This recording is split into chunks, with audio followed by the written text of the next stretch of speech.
আপনারা দেখছেন speed news express, মানুষের সাথে মানুষের পাশে। সামনেই ভোট, তার আগে বাড়ির ছেলে বাড়িতে। খুশির হাওয়া মরিস্তা গ্রামের অধিকারী পরিবারে। বৃহস্পতিবার প্রচার শুরুর আগেই নিজের পৈতৃক ভিটেতে ঘুরে গেলেন বিদায় সংসদ তথা ঘাটাল কেন্দ্রের তৃণমূল প্রার্থী অভিনেতা দেব। ডাবের জল, মিষ্টি আর দই খেয়ে আপাতত প্রচার শুরু করে দিলেন দেব। গ্রামের ভিটেতে পা দিয়েই নস্টালজিয়া দেব। সাংবাদিকদের সামনে উঠে এলো রাজনীতির বিভিন্ন প্রশ্ন। 2014তে যখন আমি প্রচারটা শুরু করেছিলাম তখন আমার মনে আছে জেঠুর প্রথম ফোন এসেছিল যে তুই প্রচুর ভোটে জিতবি, আমার বিশ্বাস এটা। তো আজকে জেঠু নেই কিন্তু ওনার আশীর্বাদটা আছে, সেজন্য সেই প্রণাম জানাতে, কারণ আমার এখনও মনে আছে প্রথম ফোনটা আমি জেঠুকেও করেছিলাম কে এইটা হলো, কিন্তু তুমি রেগে যাওনি তো। তো জেঠু তখনই আমাকে বলেছিল যে আমার আশীর্বাদ তোর সঙ্গে আছে, আমরা সবাই জানি তুই মিনিমাম 2 লক্ষ ভোটে জিতবি। তো আজকে জেঠুর কথা সবচেয়ে বেশি মনে পড়ছে। তো আমি ভেবেইছিলাম কি প্রচারটা শুরু করার আগে জেঠুর কাছে আসবো, জেঠিমা আশীর্বাদটা নেব। আজকে কি আনুষ্ঠানিক প্রচার শুরু বলতে পারি? এর আগে একদিন এসেছিলাম, তখনও কর্মী সভা। আজকে হিসাব মতো কর্মী সভা, কারণ আমার মনে হয় কি কর্মীরা যারা আমাদের হয়ে খাটবে বা খাটছে এতদিন ধরে, তাদের মনোবলটা বাড়ানো, তাদের সঙ্গে মেশা, তাদের সঙ্গে কথা বলা, তাদের এনার্জি লেভেলটা বাড়ানো, সেটা খুব দরকার। তো সেই জন্য আজকেও 2টো কর্মী সভা, কালকেও আজ টানা আমাদের কর্মী সভা চলবে। তারপরে আমাদের প্রচারটা আমরা 3 তারিখ থেকে বা 2 তারিখ থেকে শুরু করবো। আমার মনে হয় কি ভোট বা ইলেকশনের প্রচারটা খাওয়া দাওয়ার প্রচার নয়। আই থিঙ্ক মানুষের ভালোবাসার প্রচার, মানুষের ভালোবাসা, মানুষের আস্থা, মানুষের বিশ্বাসটা যেন পাই, সেইটা ইম্পর্টেন্ট। আমার মনে হয় 2 মাস খাওয়া দাওয়া ঘুমটা সাইডে রেখে মানুষের কাছে পৌঁছানো, মানুষের কাছে তোমার উন্নয়ন বা তোমার পার্টির বা তোমার সরকারের উন্নয়ন মানুষের কাছে পৌঁছানো, সেটা বেশি ইম্পর্টেন্ট আমাদের কাছে। তো সেইটা নিয়েই আমি কথা বলতে ভালোবাসো বা সেটা নিয়েই থাকতে ভালোবাসো। ভারতে ঘোষের তোলা বিভিন্ন প্রশ্নের সকৌশলে জবাব দিলেন গ্রামের ছেলে রাজু। জয় নিয়ে আশাবাদী জেঠিমা দুর্গা অধিকারীও।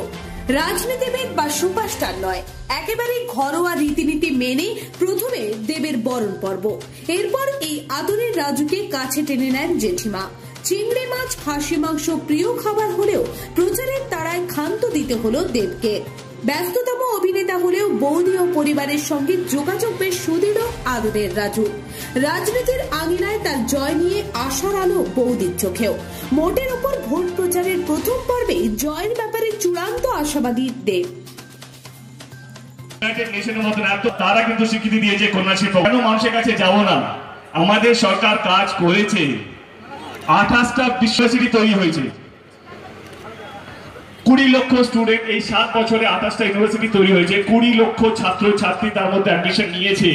যারা ভালো পড়াশোনা করার জন্য পুনে যেত, ব্যাঙ্গালোর যেত, দিল্লি যেত, অন্যান্য রাজ্যে যেত পড়াশোনা করার জন্য, আজকে তারা নিজের রাজ্যে ভালো পড়াশোনা করতে পারছে।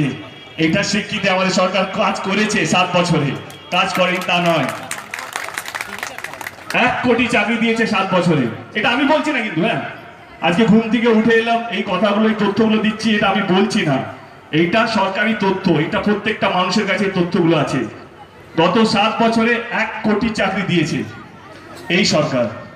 কিন্তু যেটা সুমনদা বলছিলেন, নোটবন্দি হওয়ার পর গোটা দেশ জুড়ে 1 কোটির চেয়ে বেশি মানুষ চাকরি হারিয়েছে। তো কোন সরকারকে তুমি ভোটটা দেবে, যে চাকরি দিচ্ছে না যাদের জন্য চাকরিটা চলে যাচ্ছে? আমি কাউকে ছোট বড় করছি না। আচ্ছা, অনেক প্রকল্প আছে, বলতে গেলে কালকে সকাল হয়ে যাবে। বলছিল বাড়ি যেতে হবে, আরেকটা মিটিং আছে। আমি আমি আমি সেটাই বলছি যে আজকে রাজনীতি, বিশ্বাস করো, কাউকে কাদা ছুটতে হবে না। আমরা আমাদের সরকার কি কাজ করেছে সেটা বললেই মানুষের কাছে যথেষ্ট। সত্যি আমরা কাজ করেছি, আমাদের গণনেত্রী কাজ করেছে, আমাদের মমতাদি কাজ করেছে, আমাদের পার্টির প্রত্যেকটা কর্মী কাজ করে মানুষের জন্য। অনেক রকম আছে। স্বাস্থ্য বীমা, 45 লক্ষ পরিবার এই স্বাস্থ্য বীমার সঙ্গে জড়িত আছে। 5 লাখ করে প্রত্যেকটা পরিবারের স্বাস্থ্য বীমা পাচ্ছে, কিন্তু কার্ডের উপরে নাম আছে ঘরের মহিলার।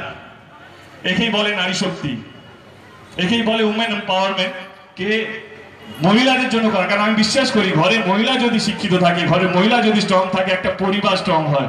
তো সেইটাও আমাদের নেত্রী করেছেন মানুষের জন্য।